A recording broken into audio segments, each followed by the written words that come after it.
Oi gente, eu sou o Neto, esse aqui é o canal 1000 Páginas e eu mal podia esperar a hora de voltar a acompanhar o meu cafajeste favorito.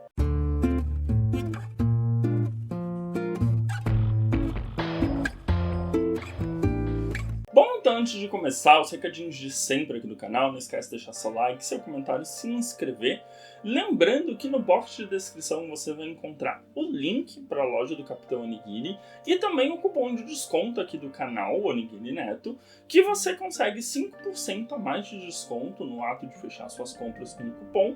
Então você pode pegar quadrinhos, completar sua coleção de mangás. Agora o Capitão Onigiri também tem livros na sua seleção à venda, fora diversos outros acessórios, e no fechamento da compra ainda tem um desconto que é sempre muito melhor. Então, sem delongas, vamos falar sobre o caso do Homem Morto no Fosso, do Luke Arnold, o segundo livro, né, dessa série noir fantástica do autor, que começou lá em O Último Sorriso da Cidade Partida, que já tem vídeo aqui no canal, inclusive. É publicado pela editora Trama aqui no Brasil, que gentilmente me mandou o segundo volume. Eu agradeço demais, porque o primeiro livro, né, O Último Sorriso da Cidade Partida, é um livro que eu gostei absurdamente. Ele é diferente, ele tem um frescor, e não apenas um frescor, a escrita é boa, é prazerosa. O Fat Phillips, o protagonista, é um cafajeste típico de romance noir, né? Ele é o detetive amargurado que sofre porque ele é um humano em um mundo onde os humanos mataram a magia. Então tem essa coisa meio bem um romance noir numa história de fantasia que é interessante. E aí no segundo livro a gente tem um aprofundamento disso. Por quê? Esse livro ocorre algum tempinho depois do fim da finalização do caso que a gente acompanhou em O Último Sorriso. E, de certo modo, as pessoas acreditam que o Fenty ele tá buscando alguma maneira de trazer a magia de volta. Ou melhor, é como se, ao invés de um detetive faz tudo, que é como ele se vende, né? Ele tivesse buscando e tratando apenas casos de pessoas com possíveis fontes de magia e etc. Então, ele, né, o protagonista, ele se vê numa posição muito delicada, porque ele não tá necessariamente buscando isso, mas cai no colo dele novamente um caso que ele é convidado a participar por conta dessa aura de mistério em torno dele. Do tipo, será que ele tá mesmo buscando uma maneira de trazer a magia de volta? Aquela coisa meio, será? E aí ele se vê com um caso às mãos que é um caso que pode ter ocorrido por magia. A gente tem um caso de um assassinato, e esse assassinato ele se deu de uma maneira misteriosa. Primeiro que foi num clube requintado, a vítima era um humano, e ela morreu meio que de supetão, sabe? Ela morreu do nada, e essa é a característica mais impressionante assim, da morte. Ela levou algum tipo de golpe que estourou, estourou não, né? Mas que entrou no seu rosto, perfurou, né? E a pessoa meio que morreu no susto, assim, com essa perfuração que transpassou a cabeça dela. E existem marcas de cauterização, como se tivesse sido uma bola de fogo que tivesse feito essa magia. Então, o Fett meio que não acredita que possa ter sido uma magia, mas ninguém entende o que é aquele tipo de morte. Então ele vai começar a investigar. A polícia investiga por um lado, e como a vítima era uma pessoa importante e endinheirada, o Fett vai pesquisar de outras maneiras. E aí, meus amigos, são vários livros dentro de um livro. Tem umas 3 histórias diferentes sendo contadas aqui nesse livro. Porque essa primeira investigação, ela é tipo 120 páginas, 150 páginas do livro. E é muito engraçado porque é aquele tipo de história que você fala, pera, mas tá tudo dando tão certo, tão rápido, né? O que vai acontecer? E aí a gente tem o Fett depois se envolvendo com um segundo caso que, em teoria, não tem relação com o primeiro, mas no fundo tem.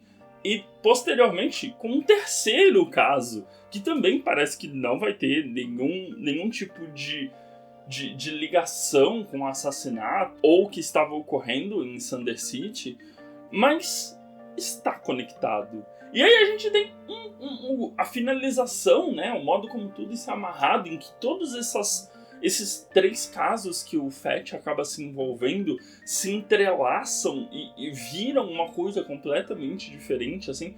Então é gostoso porque você é constantemente surpreendido pela história.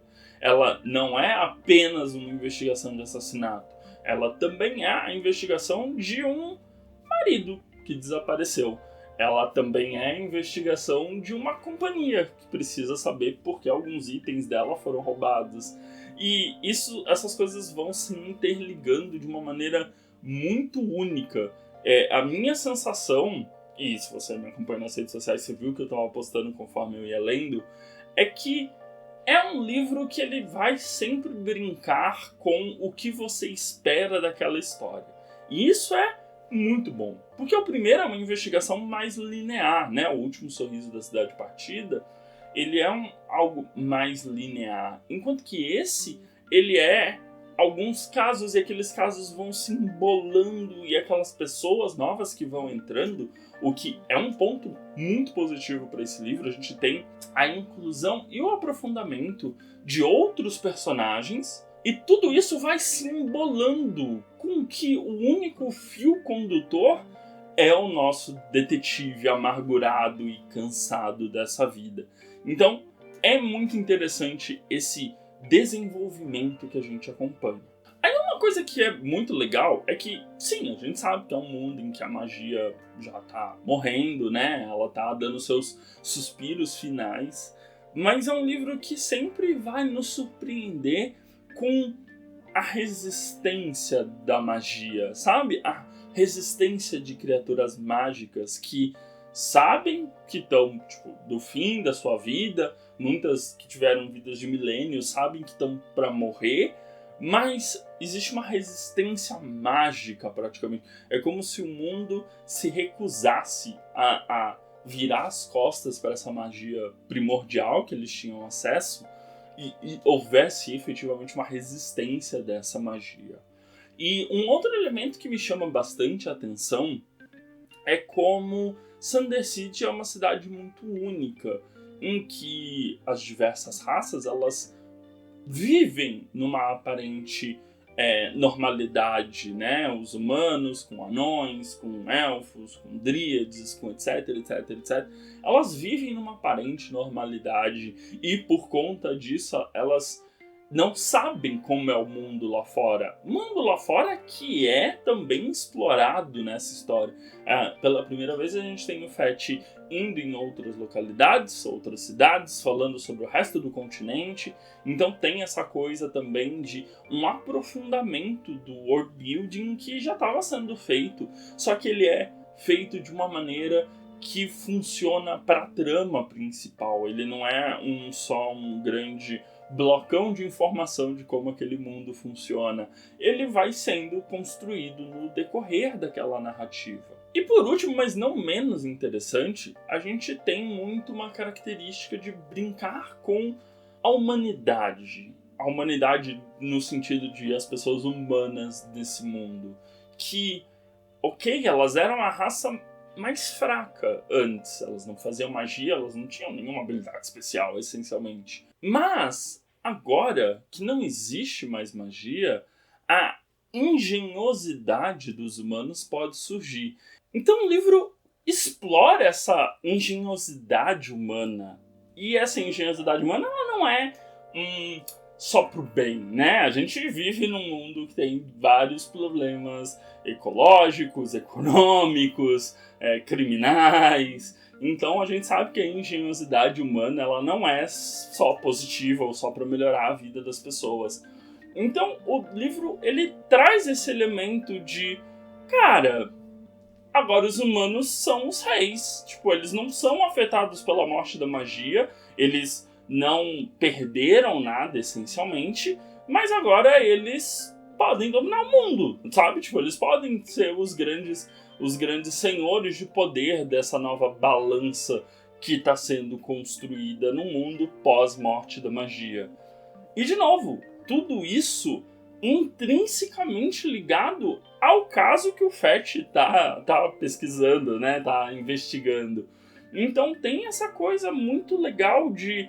Cara, a investigação por si só é interessante, mas a investigação faz ele abordar temas desse mundo que só agregam para a história, e ao mesmo tempo a gente tem os novos personagens que são muito divertidos, são muito bons, assim, e são bem aproveitados. Todos os personagens que apareceram nesse livro, né, surgiram nesse livro, eles têm um arco completo nesse livro. Então, eles são bem aproveitados entre os casos que o Fett está investigando, eles são bem aproveitados no final do livro, ou dão alguma pista muito essencial, né? Uma pessoa que nem tem relação com aquele caso dá uma pista muito essencial.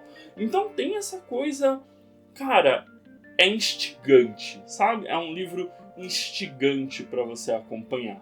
Então, eu recomendo muito, né? Se você é fã de livros de fantasia, eu acho que é uma pedida bastante óbvia, assim, ele é muito bom enquanto fantasia. Se você é enquanto fã de investigação e tramas de detetive, ou tramas mais noir, ele funciona muito bem, assim.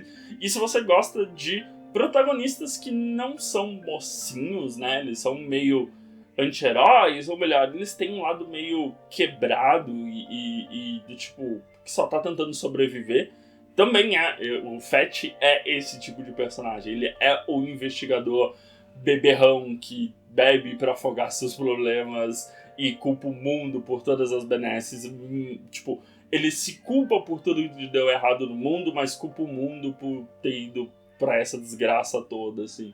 Então ele funciona em diversos níveis, e como o segundo volume dessas histórias do Fett Phillips de Thunder City, é muito prazeroso ler. É muito prazeroso porque, como ele não precisa mais apresentar coisas, ele pode só aprofundar coisas, e aí as novas oportunidades que a história gera, você tem pontos novos para observar. Então vale muito a pena. Bom, esse livro ele é publicado pela editora Trama, que também publicou o primeiro. Eu amo esse estilo de capas que eles fazem, né? Só dão uma alteradinha na cor e é uma coisa meio quase uma iconografia que eles fazem na capa, com diversos elementos. Então eu gosto muito dessa capa, acho mais bonita inclusive que as capas americanas. É um livro que foi lançado originalmente lá fora no fim de 2020, está chegando aqui pra gente agora em julho de 2022, julho e agosto está sendo o lançamento dele. Ele sai por R$ 79,90, que é o preço de capa dos livros da editora Trama, e tem 470 páginas. A diagramação é deliciosa, e esse livro tem a característica que eu mais amo em livros de detetive, que são capítulos curtos, sabe? 2 páginas você já virou o capítulo, e já é uma outra situação, então esse dinamismo da história tá bem presente aqui. E é isso, eu espero que a editora Trama publique o terceiro livro. Tem um terceiro livro que saiu, acho que agora em 2022. Eu quero muito que a editora Trama traga para o Brasil para eu poder ler, porque é uma das minhas franquias de fantasia favoritas contemporâneas. E eu fico muito feliz que a editora me mandou, mesmo no outro vídeo eu tendo falado que eu achei o autor um pão. E... né? Então é isso. Muito obrigado ao turma da editora Trama por ter feito esse envio. Mas é isso, não esqueçam de dar uma chance mesmo para esses livros. Livros de fantasia a gente tem um pouco... É bem comum a reclamação de que eles são meio parecidos. Então dê a chance para um livro de fantasia diferente, um livro de fantasia, noir e investigação. E é muito bom. Mas acho que por hoje é só. Então não esquece de dar uma olhada nos vídeos recomendados que ficam aqui do meu lado e se inscrever na bolinha do meu lado esquerdo para continuar me acompanhando aqui no canal. A gente se vê no próximo vídeo. Um grande beijo e tchau, tchau.